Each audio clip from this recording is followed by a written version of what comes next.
Hey you witches, how you doing today? We're back with another video. It's Taya and Luna. And we are working through the 77 witchy questions tag. And today we're doing questions 41 to 60. And yeah, I'll put the questions below. I'll actually type them out down in the description below, and I'll link the first two videos for you. So if you want to go back and start there, you can. Otherwise, yeah, let's jump into it. No preamble. Question number 41.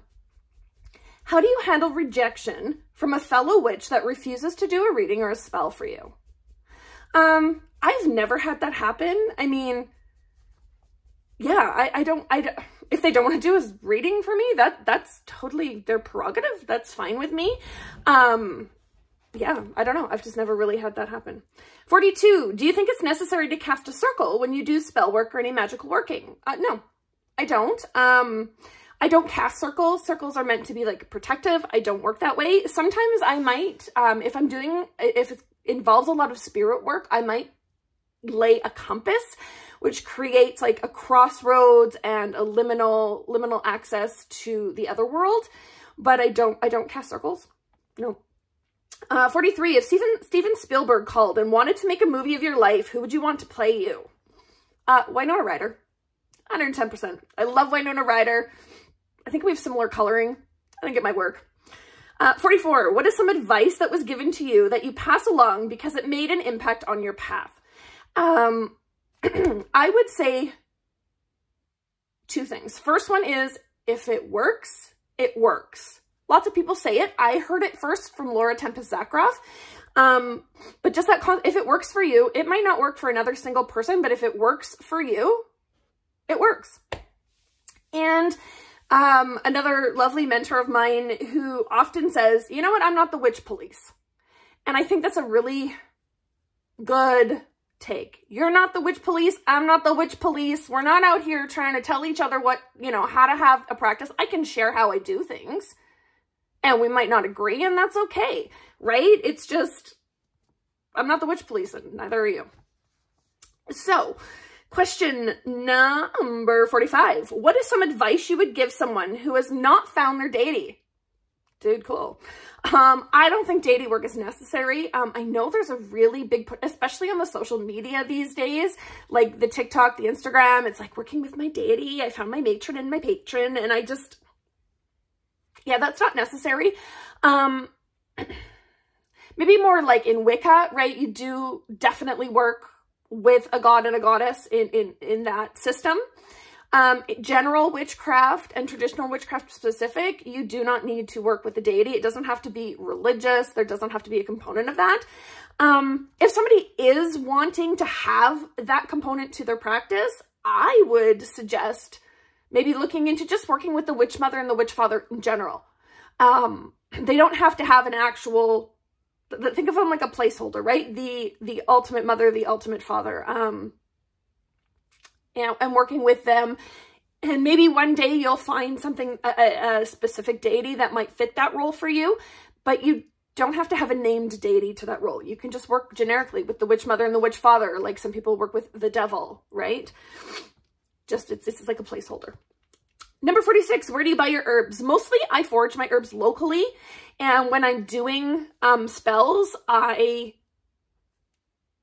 use what I have foraged locally, because those are the plant allies, the spirit allies of those plants are the ones I have the strongest relationship with. But sometimes you do come across things where, I know I've been making a lot of incense lately, and I'm making them from like a prescribed recipe. It's a blend that's already been written down. So in that case, right, like I don't have lemongrass growing locally where I can forage it. I will buy it.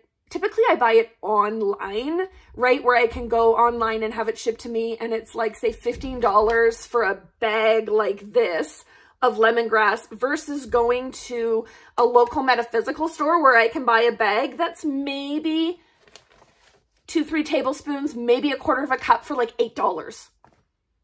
If you look at it like that way, it's like a huge ripoff. I mean, if you only need a quarter of a cup, then I guess maybe, but to me, it just makes more sense to spend 15 bucks, get the big ass bag online that's got like 3 cups of dried herb in it for 15 bucks. So yeah, online mostly. if I have to buy them. Otherwise, I forge locally. Number 47. How did you feel casting your first circle? Did you feel silly or scared? Were you stumbling, etc.? So, I never got into circle casting. I started looking into Wicca way back when I was like 19, and it really just, there was something that didn't sit right about it with me. It just felt a little too much dogma for me. And so I kind of started doing things on my own, and I never really got into circle casting. It just was never really part of my practice. And then when I got into tradcraft, where we lay a compass, which again is similar but not the same, the first time I laid a compass, I felt powerful. I felt really powerful, but that came like after like 20 years of practice. So, I mean, if I had done that, probably I would have felt a little different. If I hadn't come that late in my practice, I probably would have felt a little silly, a little concerned, right? I would have been stumbling a little bit. Number 48, what was your first successful spell? I honestly don't remember. So I used to do spell work and I never write it down. I actually teach a witchcraft records course, and that's the story I share, is like, I never wrote anything down when I was in my 20s. And I regret that, because I can't tell you what my first successful spell was. I can't tell you. I don't even remember what I did spell work for back then. I know I did it. I have like vague flashes, but I honestly, I don't remember. Boo. Number 49. What is your general practice for meditation? So I don't meditate in the sense like I sit and I like, I do practice mindfulness, which is a form of meditation. And I know I've explained this in other videos, but it's like that idea of when I'm doing something, that's all I'm doing.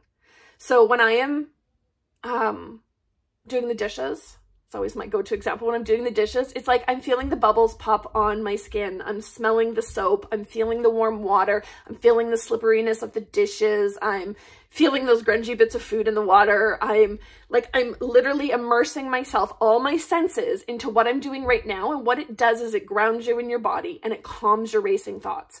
So that is the type of mindfulness I practice. I need to get back into it. I've been listening to a lot of podcasts when I walk my dog, but it used to be a very mindful exercise where I would walk her.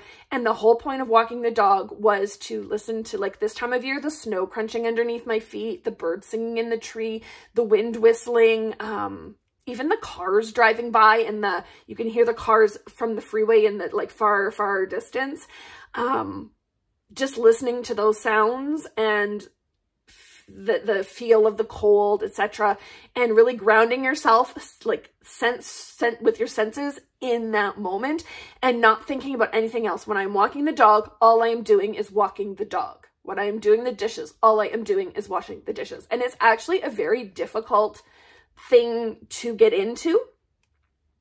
For people like me anyways. I've got ADHD, and I've got 100 thoughts going in my head at any given moment. I'm like, ding, ding, ding, ding, ding, ding, ding. You guys might notice it sometimes. I'll be talking about something and all of a sudden I'm like, and oh my God, that's just like this. And it's like, how did you get there from? Because my thoughts go that fast in my brain that I like skip 17 steps and I come to this new conclusion about things. And people are like, I can't follow your thoughts. So yeah, mindfulness. Number 50, are you a day walker or a night comer? Okay, yeah, I don't really know what that means. I'm assuming, is that more of like, are you a day person or a night person? That's how I'm going to take it. I would say, unfortunately, I have to say neither. Listen, I'm a night person. I used to be a huge night owl. As I've gotten older and I've taken better care of my mental health, I need to go to bed at like 9:45. If I am not in bed at 9:45, if I'm still up by about 10:30, I'm not falling asleep till like 2, 3 in the morning. So I have to go to bed at 9:45. So I don't get the opportunity to do a lot at night. It's actually nice in the winter when the sun sets at like 4:30, 5 o'clock, because then it's night all evening. But in the summer, when the sun doesn't set till 11:30 at night, I don't get to work in the dark very much. I absolutely 100% prefer working in the dark of the night, but yeah, just not feasible for me. So I probably do more during the day. Number 51, how and when did you know you wanted to be on this path? When I was 19, when I found, I'd kind of heard a little bit about witchcraft being a thing, and then I found Scott Cunningham's book, Wicca, A Guide for the Solitary Practitioner, and I was like, oh, it's like legit, it's a thing. And I was like, yeah, I definitely want to be on this path. I just knew right from the start that it was for me, so to speak. but I knew that what I was doing, like Wicca wasn't my thing. And then I was sort of eclectic and I knew that wasn't really my thing, but I didn't know what was until I kind of stumbled into traditional witchcraft. And I really wish I would have found it sooner. The last 4 years have kind of been dedicated to traditional witchcraft, and it has like changed my life. It's changed my practice. It's amazing. I love it. And I really wish I would have found it sooner. But yeah, I've always known I wanted to be on this path. Number 52, what type of pagan are you? Wiccan, eclectic, hedge, etc. I'm a traditional folkloric practitioner. That's the title for what I do. What candle color do you use the most? I don't really do candle color. I have a few colored like chime candles that I'm just using up. And once I'm done those, I really won't. So if I go and I'm like, oh, I don't have a corresponding color, then I just use white. Right now I just use white paraffin candles. I'd like to actually get into like beeswax or like a beeswax soy mix, for my candles. But it's basically, I look at it as back in the olden days. I'm talking like back in the 1400s. What did people use? Were they out there dyeing special colors to their candles? Hells no. Right? They were using their beeswax, their tallow candles, and that's what they had, right? They used what they had access to. And so as a traditional folkloric practitioner, I just don't really go a lot into like color correspondences and stuff. I just work with what I've got. Number 54, what area would you like to see your craft grow in? In the mysteries. I love identifying and accessing sort of new mysteries, new revelations. And yeah, it's really started growing in the last year working with my new, with the new tradition that I'm in. And I really just hope that continues to grow because that's where I find the power is in discovering those mysteries and sort of figuring them out. 55, what is your preference to buy or make your tools? Definitely to make them. I mean, but that being said, there's lots that you kind of like, I'm not out there learning to forge iron so I can make myself a new working knife. I'm just gonna buy that. But if it's an option to make it, I definitely prefer to make it. I find there's a little bit more power, right? It imbues a little bit of your power and your personality into your tools. It ties them to you better when you make them yourself. Number 56, what fictional witch book or, screen thing inspired you the most? So I came up in the 90s, but I never watched any of those movies. And the reason I didn't, I remember when The Craft came out and I was like, I am not watching that movie because I do not want people to say you're only interested in witchcraft because you watched The Craft. So I never watched it. I actually didn't watch anything witchy until 2020 when I watched a program on Netflix called Luna Nera. Amazing. Made me want to be a witch even more. I mean, I already was, but I was like, oh my God, I want that. So yeah, Luna Nera on Netflix is amazing. 57, with your first spell, were you alone or in a coven? I was alone. I've never done spell work particularly with a group that I can think of that was like really like casting a spell. I've done a lot of, well, not a lot, but I've done a bit of like a fair bit of like ritual work and creating ritual items in a group setting, but I've never really done like casting a spell with a group. So that's something I've always done alone. Number 58, what is your favorite candle or incense scent for magical purposes? For me, I'm a bit of a basic girl. I love the Neg Champa. I just love the smell of it. I love the scent of it. It's like, it smells like esoteric to me. It's typically the one that I think a lot of the occult stores and stuff, or at least back in the day, that's what they all burnt. I have it in oil. I have it in incense, you name it. I love Neg Champa. Number 59, where is your favorite place to go to reconnect with nature? Well, in nature? Outdoors. Typically it's outdoors. Anytime I can get outdoors, even if it's just walking around my neighborhood.